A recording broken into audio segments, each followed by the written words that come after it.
ब्रेकनंतर स्वागत. आता बातमी आहे. मुख्यमंत्री देवेंद्र फडणवीस यांनी संत ज्ञानेश्वर आणि संत तुकाराम महाराजांच्या पालखीचं दर्शन घेतलं. त्याचबरोबर संत ज्ञानेश्वर महाराजांच्या पालखीचं सारथ्य देखील केलं.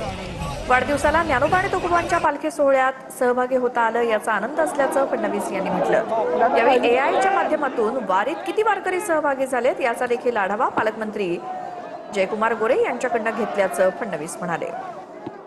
आता पालकमंत्री गोरे साहेबांनी आणि जिल्हाधिकाऱ्यांनी पूर्ण माहिती दिली आणि यावेळेस एआयच्या माध्यमातूनही आपण एकूण किती वारकरी याचा अंदाज घेतो आणि असं लक्षात येत आहे की विक्रमी अशा प्रकारची वारी आहे.